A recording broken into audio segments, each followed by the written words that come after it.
गरेर छोडौँ। चरण क्रिया गरेर छोडौँ। चरण क्रिया गरेर छोडौँ। सजिलोसँग बसौँ। आँखा बन्द गरौँ।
समापन कार्यक्रममा रहेका छौँ।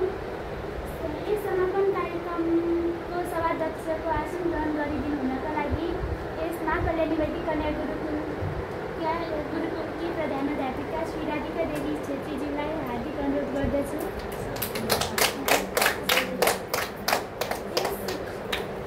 यस 5 दिवसीय भावात्मिक ध्यान कार्यक्रमको हामीलाई प्रशिक्षकको रूपमा रहनुभएका लक्ष्मी पाण्डेजीलाई अतिथिको आसन ग्रहण गरिदिनको लागि हार्दिक अनुरोध गर्दछु। विपसनाहरू भयो, अरू ध्यानहरूमा पनि म गएँ, तर यो ध्यान एकदम छुट्टै प्रकारको, आफूलाई केही तकलिफ छैन यसमा, कोही झ्याइझुई छैन, कोही धामधुम छैन, यो शान्त छ, शान्तले नै विलिन भएको छ। र हामीले पनि आउने दिनहरूमा यसरी सिक्दै गएर हामीले आफ्नो मनलाई शान्त बनाउने, हामी सबै बच्चाहरूलाई मैले यही नै रिक्वेस्ट गर्छु कि हामी बुढो भए तापनि हामीले सिक्न पऱ्यो र हजुरको बच्चाहरूले पहिल्यैबाट काँचो घडामै हाल्दै जानु भने सायद हजुरहरू सक्सेसफुल हुनुहुन्छ भन्दै म आफ्नो 2 शब्द यही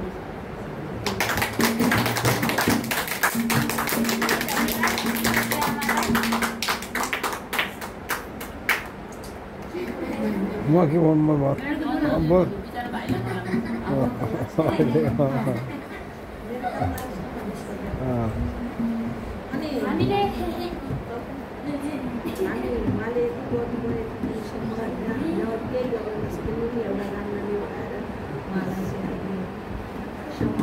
पहिला सम्मान गर्नु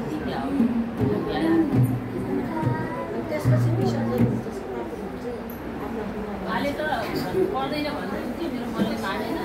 हामीले 4 दिनसम्म भारतीय ध्यान गरेर धेरै कुरा सिक्यौँ। हाम्रो मानसिक विकासका लागि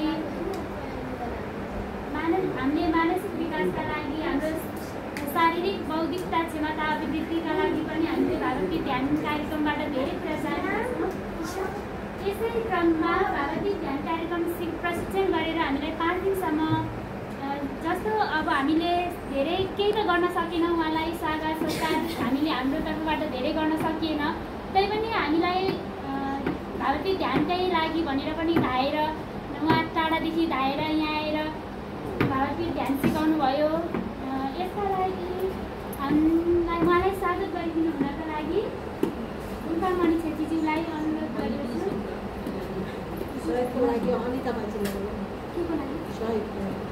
सहयोगका लागि अनिता ग्रामालाई हार्दिक अनुरोध गर्दछु।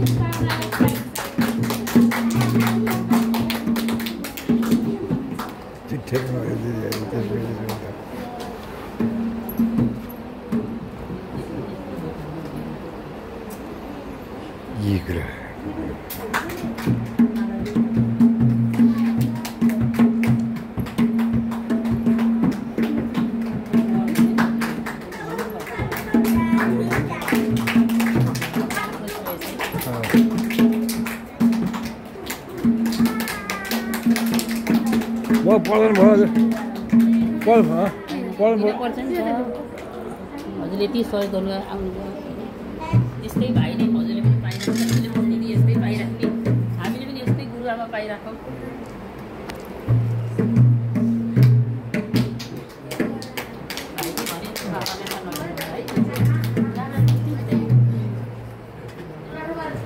अन्तले दिनु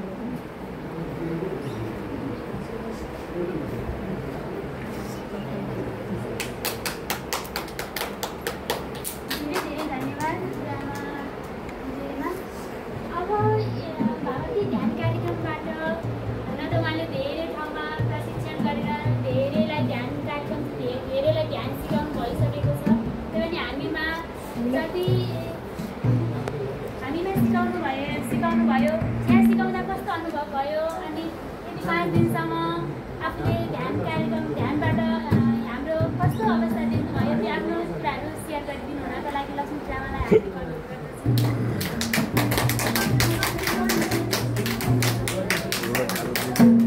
जय गुरुदेव। मेरो जय गुरुदेव। सर्वप्रथम आजको यस सभाध्यक्ष राधिका गुरुआमालाई हार्दिक नमन। त्यसपछि यहाँ मलाई जय गुरुदेव र यहाँ सबै स्कुलमा नयाँ नानीहरूलाई मेरो जय गुरुदेव। शाखापूर्वक सहभागिता भएकोमा एकदम खुसी लागेको छ होइन। सब कुराहरू आफ्नो जुन अनुभव राख्नुभयो यहाँ विद्यार्थीहरूले, त्यसमा मलाई खुसी लाग्यो, राम्रो लाग्यो।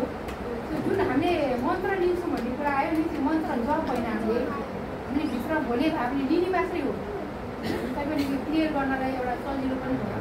हामीले भोले भावले भित्र एउटा स्विच बत्ती बाल्नको लागि जसरी स्विच अन गर्छौँ त्यसरी नै हामीले त्यो शब्दहरू दिने हो भित्र। त्यसरी लिँदाखेरि त्यो जस्तो हुन्छ त्यो हुन दिने हो, हामीले जप गर्ने हुँदै हो। त्यसपछि त्यो मन्त्र हुँदै जान्छ। हामीले किन मन्त्र भन्यौँ के भन्यो भन्ने कुराहरू चाहिँ सेसनहरू हामीले चर्चा गरिसक्यौँ। अब भरे अब 2 हप्तापछि पनि फेरि हामी आउनेछौँ। यहाँहरूको ध्यान कस्तो भइरहेछ भन्ने कुरा यहाँले त्यसलाई लागू गर्नको लागि एउटा नियमित अब 2टा समय चाहिँ छुट्याउनु हुनेछ भन्ने मलाई विश्वास छ। यो तनहुँ जिल्लामा हाम्रो ग्यास नगरपालिकाहरूमा अब गुरुकुलहरूमा पहिल्यैदेखि लागू भए पनि कन्या गुरुकुलमा त्यहाँ पहिलोचोटि लागू भयो यहाँ अहिले हाम्रो होइन।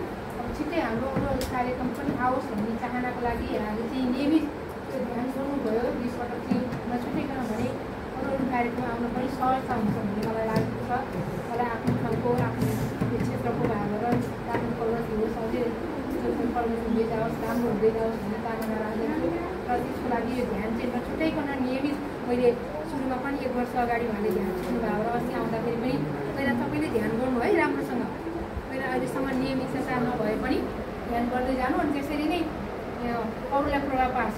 राम्रोले राम्रो त्यस्तो राम्रो विचार हामीले राख्यो भने राम्रो विचार भएको मान्छेहरू भेटिन्छ होइन। हामीसँग जस्तो भावनाहरू हुँदै गयो त्यस्तै हुन्छ। त्यही भएर हाम्रो भावना आफैले क्लियर गर्दै जानको लागि त्यो विश्वासै गरेर अथवा नगरेर, विश्वासै नगरेर पनि ध्यान गरेपछि चाहिँ अटोमेटिक त्यो परिवर्तन हुन आउँछ। त्यही भएर ध्यानको लागि नियमित अभ्यास चाहिँ हामीले चाहे घरमै गएको बेलामा पनि नानीहरूले नछोडौँ, नियमित ध्यान गरौँ। यहाँ पनि एउटा नियमित एउटा रुटिन राखेर गर्नुहुन्छ भन्ने आशा दिँदै यहाँलाई फेरि पनि धन्यवाद दिँदै हामीलाई यसरी मौका दिनुभएको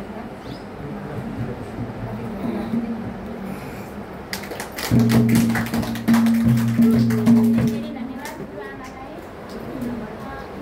खास हाम्रो समापन कार्यक्रमको तयारी त थिएन। जस्तो जाने जस्तो प्रस्तुत गर्न सके, गल्ती भएको भए कुनै शब्दबाट गल्ती हुन गएको भए क्षमा चाहन्थे। यस भारतीय ध्यान कार्यक्रमको समापनसहित आफ्नो मन्तव्य व्यक्त गरिदिनु हुनका लागि यस माता कल्याणी वैदिक कन्या गुरुकुलममा प्रधानाध्यापिकाको रूपमा रहनुभएका हाम्रो राधिका माताजीलाई हार्दिक अनुरोध गर्दछु।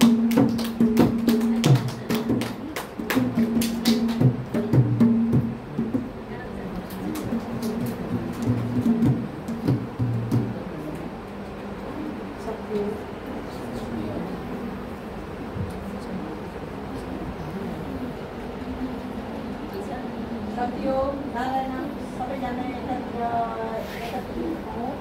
त्यो कार्यक्रम यसैका लागि हो,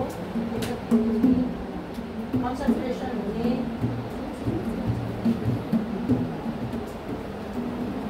आजको यस कार्यक्रम आजको मात्रै नभएर 7 दिने कार्यक्रम हामीले प्रथम चरणमा 3 दिने कार्यक्रम सिद्धाएर आज 5औं दिवसमा समापन गर्न गइरहेका छौँ। यस कार्यक्रमका प्रमुख अतिथि शिक्षक लक्ष्मीजीलाई धेरै धेरै नमन स्वागत छ र हामीलाई साथ दिने उहाँका भाइ दिनेश पाण्डेज्यूलाई पनि नमन धेरै धेरै धन्यवाद दिन चाहे र हाम्रा यसै विद्यालयका शिक्षक शिक्षिका साथै विद्यार्थीहरूलाई पनि शक्तियोगको अभिवादन छ। हाम्रो कार्यक्रम अब अन्ततिर गइरहेको छ। यदि 5 दिनसम्म एकछिन 1 घन्टा विनिता सही